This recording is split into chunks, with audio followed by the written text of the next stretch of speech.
He was a quiet man who liked simple things. He woke up early every morning, made his coffee, and sat on the small porch of his house. His home stood on a piece of land he had inherited from his father. It was not fancy, but it was peaceful. Tall trees stood around it, and the road nearby was usually silent. For years, nothing disturbed his life. Then one day, everything changed. Across the road, a new gated community had grown quickly. Big houses, clean streets, security guards, and a large office building at the entrance. A sign read, "Welcome to Green Valley Community." People there followed strict rules set by something called the HOA. The man did not care. He did not live inside the community. His land was older than all those houses. One afternoon, a letter appeared in his mailbox. It had official-looking words and bold lines. The letter said he was required to join the HOA immediately. It listed monthly fees and rules he must follow. The man read it twice, calm but confused. He had never agreed to this. He knew his rights. His land was private. The next day, he walked to the HOA office and politely explained that he would not join. He spoke softly and respectfully. The people inside the office looked at him like he was wasting their time. One woman smiled coldly and said, "Everyone around here follows the rules." He replied, "I don't live in your community. My land is not part of this." Her smile disappeared. 2 days later, another letter came. This time the tone was different. It warned him about fines and legal action. He felt uneasy, but he stayed calm. He placed the letter in a drawer and went on with his life. Then, early one morning, a loud knock broke the silence. When he opened the door, 2 men stood outside wearing police uniforms. Their faces were hard and serious. One of them said, "You are in violation of HOA rules." The man felt his heart beat faster. He had never been in trouble before. He asked quietly, "Which law did I break?" The man replied, "Refusing to join the HOA. You could be fined or arrested." Something felt wrong. Their car was parked far away. The uniforms looked real, but something was missing. No clear badge numbers. No official paperwork. Still, fear crept in. The man nodded politely and said he would look into it. After they left, his hands shook. He sat down slowly. He had always believed that staying quiet kept you safe. But now, quiet did not feel safe anymore. Over the next few days, things became worse. Bright warning stickers appeared on his fence. Neighbors from the gated community stared at him like he was a criminal. Someone shouted once, "Just follow the rules." He began to feel small, like the world was pushing him out. Late one night, he sat alone at his kitchen table. The house felt different now. Heavy. He opened an old wooden box that belonged to his father. Inside were faded photographs, tools, and old papers tied with a string. He did not know why, but he felt the need to look. As he slowly untied the papers, he saw maps, land documents, and dates written by hand. His father's handwriting was clear.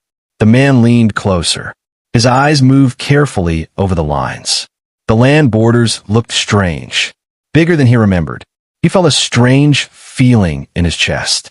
Not fear, not yet. Something else. Outside, the lights of the HOA office shined brightly in the distance. Big, proud, and powerful. The man looked at the papers again, then out the window. A quiet thought formed in his mind. What if they were wrong? What if this land was not what they claimed? That night, he did not sleep. For the first time, he was not thinking about running away. He was thinking about the truth. And deep inside, something told him that the truth could change everything. The next morning, the man woke up with heavy eyes and a tired mind. The papers from his father were still on the table. He touched them gently, like they could disappear. Outside, life moved on as usual, but inside him, something had changed. He felt watched, even when no one was there. By noon, another HOA letter arrived. This one was harsher. It said he had 7 days to comply or face serious action. Words like penalty, enforcement, and removal were written in bold. He read it slowly, then folded it and put it in his pocket. He decided not to show fear. That afternoon, a black SUV stopped near his house. 2 men stepped out, not in uniform this time. They walked around his fence, taking pictures. One of them laughed and said loudly, "This place won't be here long." The man stood on his porch and watched quietly. His chest felt tight, but he said nothing. Later that evening, the fake police returned. This time they were angry. One of them warned him that he could lose his home. The man asked again for official papers. They ignored the question. When they left, he knew one thing for sure. These men were not real police. Fear slowly turned into confusion, and confusion turned into doubt. He began to question everything. Was his father's land really safe? Could the HOA actually take it? That night, he searched online about property laws, but the words felt too complex. Still, one thing was clear. HOA power had limits. The next day, he went to the local library. It was quiet and smelled of old books. He asked the librarian about land records. She pointed him toward public archives. For hours, he looked through maps and records. Many were faded, but some details stood out. The borders on the old maps did not match the new ones used by the HOA. As days passed, pressure increased. HOA members placed cones near his driveway. A notice was taped to his door, claiming he was trespassing. That word hurt him deeply. Trespassing on his own land. He removed the notice slowly and placed it inside the wooden box. Neighbors stopped talking to him. Children were told not to play near his house. He felt isolated, like a wall had formed around him. One night, he almost packed his bags. He stood in his bedroom, holding an empty suitcase. His hands trembled. Then he remembered his father. His father had always said, "Land holds truth. Never give it away without knowing its story." The man sat on the bed and breathed deeply. He unpacked the suitcase and went back to the table. He studied the documents again, this time carefully. Dates, signatures, and stamps began to make sense. One paper showed a survey done decades ago. Another showed a sale that never included part of the land where the HOA office now stood. His heart started beating faster. The next morning, he visited the county records office. The building was old, but welcoming. A clerk listened patiently as he explained his situation. She typed slowly, then paused. She looked at the screen, then at him. Her face changed. She printed several pages and slid them across the desk. "This land," she said softly, "is still under your family's name." The man stared at the papers. His hand shook again, but this time for a different reason. Relief mixed with anger. The truth was right there, black and white. As he left the building, the sun felt warmer. The fear that once followed him felt lighter. He knew the road ahead would be hard, but now he had something stronger than threats. He had proof, and the HOA had no idea what was coming next. He walked back to his car slowly, holding the papers close to his chest. For the first time in weeks, he felt tall instead of small. The HOA office stood in the distance, still loud and confident. He looked at it calmly and whispered to himself that truth did not need a shout. It only needed time, and he was ready to give it that time, no matter the cost. The man did not celebrate after leaving the county office. He knew papers alone would not stop the pressure. That evening, another HOA notice was placed on his door, warning him of final action. He removed it calmly and locked his door. Fear no longer controlled him, but caution did. The next day, he began documenting everything. He took photos of the warning signs, the cones, and the HOA office building in the distance. He wrote down dates, times, and words spoken by the fake officers. Each detail mattered. He was quiet, careful, and patient. 2 days later, the fake cops returned. This time they sounded confident, almost proud. One said, "This ends today." The man looked at them and asked for badge numbers. They refused. He asked for written orders. They laughed. One step closer, trying to scare him. The man felt his hands shake, but he did not step back. He calmly said, "You are not real police." Silence followed. The men exchanged looks. Then one warned him never to say that again. They left quickly. That moment confirmed everything. That night, the man called a real police station and explained the situation. The officer listened carefully and asked him to come in the next morning. He barely slept, but his mind was clear. At the station, he showed the documents, photos, and notes. The officer's expression changed. He asked several questions and then nodded. "These men committed a serious crime," he said. "Impersonating police is not a joke." The man felt a weight lift from his chest. The officer advised him to speak with a property lawyer. Later that week, The man sat across from a lawyer in a small office. The lawyer reviewed the land records slowly, then leaned back. "They built on your land," he said, "and they know it." The lawyer explained the plan. First, they would send a legal notice. Then they would request a formal investigation. Everything had to be clean and legal. The man agreed. He was done being scared. When the HOA received the notice, they panicked. Suddenly, the threats stopped. No more fake police visits. No more warning stickers. Instead, the HOA president sent a friendly letter asking to talk peacefully. The man smiled for the first time. Peaceful was not what they offered before. A meeting was set at the HOA office. The man walked in calmly, holding his documents. The room was full of confident faces, but their eyes showed worry. The president spoke fast, offering excuses and small deals. The man listened quietly. Then he placed the documents on the table. The room went silent. The lawyer explained everything clearly. The land, the forged records, the fake police. Each word landed hard. The HOA president's face turned pale. Someone whispered, "This can't be true." But it was. Within days, real authorities became involved. Surveyors arrived and measured the land. Their results matched the man's documents exactly. Part of the HOA office, parking area, and gate were built illegally. News spread fast. Neighbors who once ignored him now watched from their windows. Some felt shame. Others felt fear. The HOA tried to control the story, but truth moved faster than lies. One afternoon, police cars arrived at the HOA office. Real ones this time. The fake officers were arrested. The HOA president was questioned for fraud. The gates were locked. The man stood across the road, silent. He did not cheer. He did not smile widely. He only breathed deeply. The power that once crushed him was now exposed and small. For weeks, they made him feel weak. Now, they stood broken by their own actions. That evening, he sat on his porch again, just like before. The land felt calm. The trees moved gently in the wind. He looked down at the soil under his feet and felt proud. He had not won by shouting or fighting. He won by standing still and letting the truth speak. The weeks that followed were not calm, even though the truth was out. The HOA did not accept defeat easily. Instead of threats, they used silence. Their office stayed closed, phones unanswered, gates locked. It felt like the quiet before a storm. The man stayed alert. Every morning, he walked his land and checked the borders. Survey markers now stood in the ground like small flags of truth. Still, tension filled the air. He knew powerful people rarely give up without trying one last move. Soon, rumors spread through the neighborhood. Some said the man was greedy. Others claimed he was trying to destroy the community. A few neighbors avoided eye contact when passing his house. It hurt, but he reminded himself why he started. This was never about money. It was about what was right. One evening, a letter arrived from the HOA's lawyers. It offered a settlement.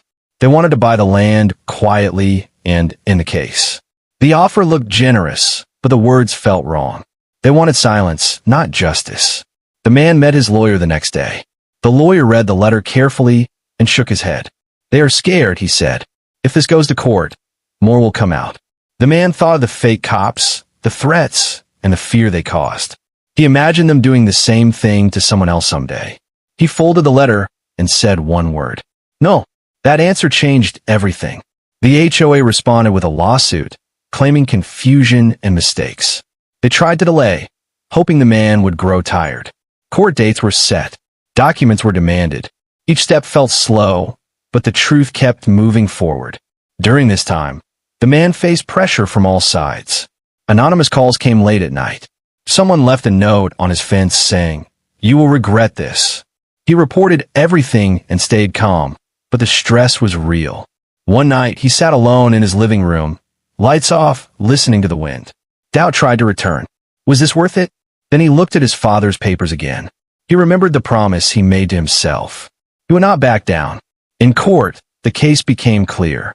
Evidence showed the HOA knowingly used false authority. Emails proved they planned to scare him into joining. The fake officers testified. The judge listened carefully, asking sharp questions.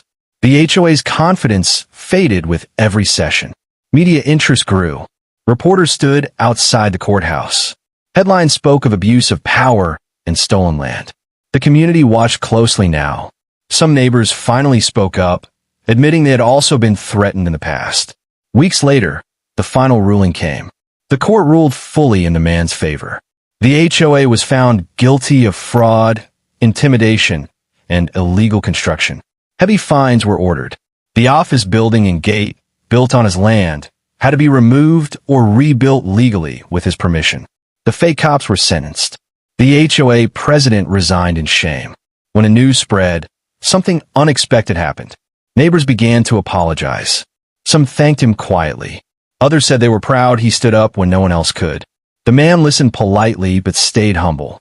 He never wanted attention. He only wanted peace.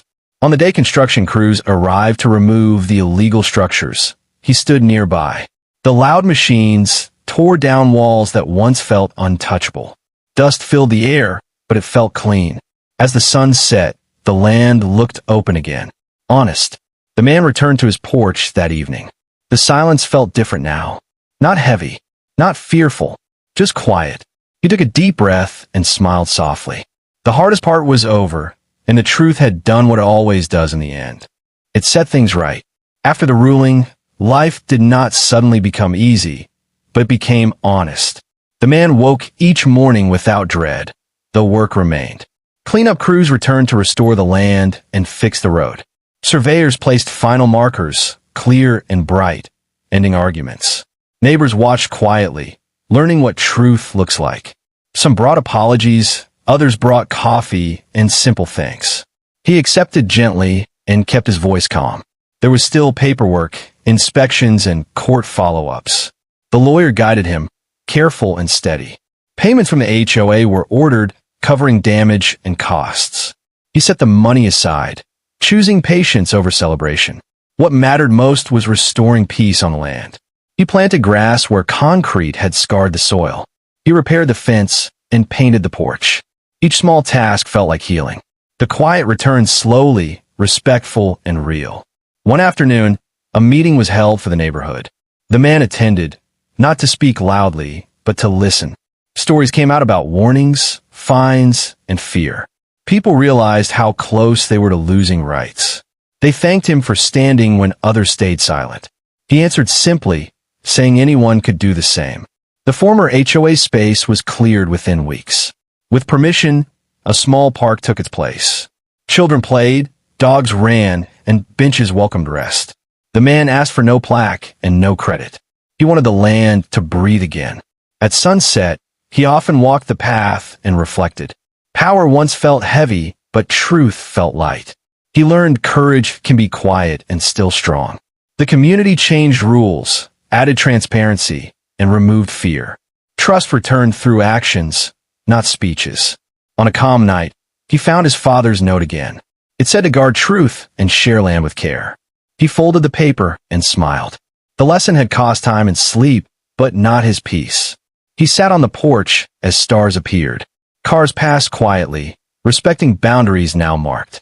No garchautit, no sretzlingirth. The land felt honest beneath his feet. He understood karma is not loud or fast. It arrives when patience meets proof. The night settled, calm, and deserved. In the weeks ahead, plans grew simple and shared. A schedule for maintenance was posted openly. Meetings became brief, recorded, and fair. Disputes followed process, not pressure. The man volunteered advice only when asked. He believed strength shows best through restraint. A new board formed with neighbors of many views. They promised limits and respect for private land. Mistakes were admitted quickly, without pride. Trust grew because honesty replaced fear. The park hosted a small opening day. Music played softly while families gathered. The man stayed at the edge, content. He watched children learn boundaries by example. Parents spoke kindly, setting rules with reasons. It felt like a quiet promise kept. Later, a reporter asked him for a comment.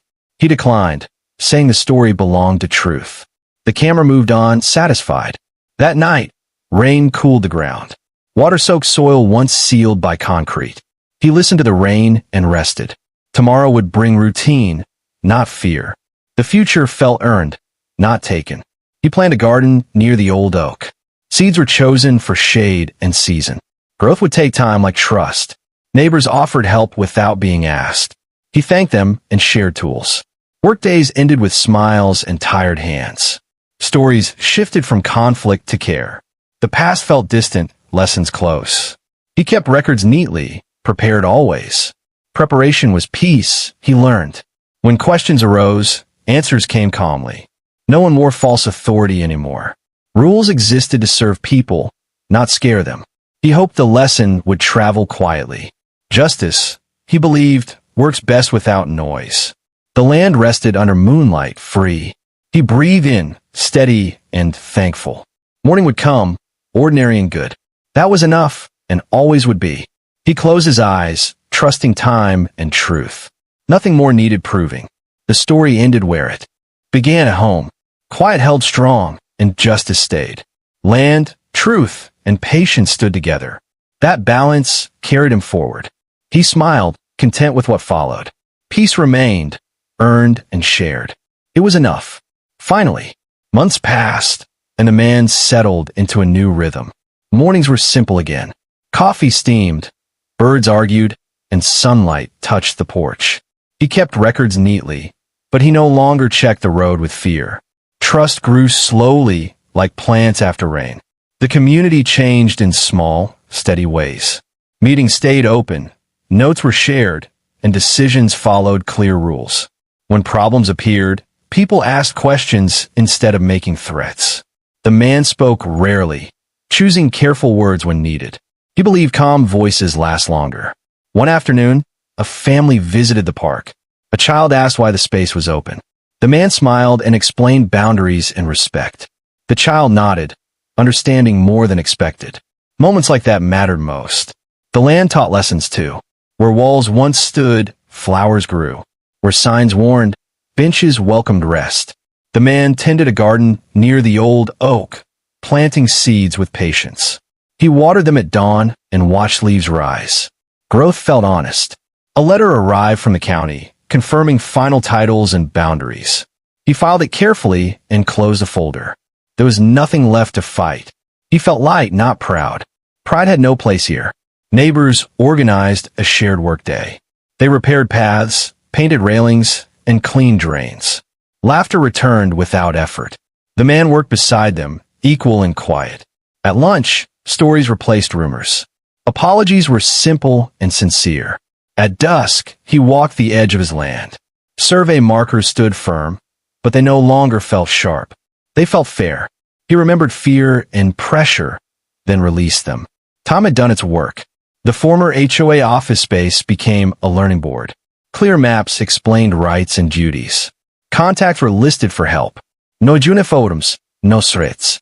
Just information. People stopped to read and nodded. A reporter called again. The man answered once, briefly. He said truth is patient and power should be gentle. He asked the story to end there. It did. Seasons changed. Leaves fell, then returned. The garden thrived. Children grew taller. The park stayed clean because people cared. Care replaced control. One evening, the man found another note from his father, tucked in a book. It read, "Stand still and let lies trip themselves." He laughed softly. The advice had worked. He understood justice is not revenge. It is repair. It fixes ground, restores trust, and teaches limits. It invites better choices tomorrow. On a quiet night, he sat on the porch and listened. No Indian sayuth. No voices argued. The road breathed. He breathed with it. He thought about those who feel small under loud power. He hoped his story would remind them to gather facts, keep records, and ask for help. Courage could be calm. Strength could be patient. The moon rose. The land rested. The man closed his eyes, content. He did not win alone. Truth did the work, and time kept score. Morning would bring ordinary tasks. That was the reward. Ordinary, honest days. He stood, turned off the light, and went inside. Home felt complete. Nothing was taken. Everything was returned. The end came quietly, as it should. He learned to set boundaries kindly and clearly. When questions came, he answered with maps and patience. When anger appeared, he paused and listened. This steadiness changed habits. People copied it. Problems shrank. The land stayed open, but rights stayed firm. On anniversaries, he reread his notes and smiled. Not at victory, but at growth. He shared copies freely, teaching neighbors how to protect themselves. Knowledge spread quietly. Fear lost its grip. Years later, visitors asked about the park. He told them it was built by truth and time. They nodded and stayed a while. The lesson traveled with them. He never forgot the first knock on the door. Memory kept him careful, not bitter. Carefulness became kindness. Kindness became habit. The habit shaped a place where fairness lived. That place stood ordinary and strong, ready for quiet tomorrows. He trusted mornings, shared evenings, and steady rules. Life felt balanced. It was enough, again and again, for him. Peace stayed. Truth remained. Time agreed. Home held. All settled. At last. Fully. Quietly. Complete. Here. Now. Yes. Done. Finally.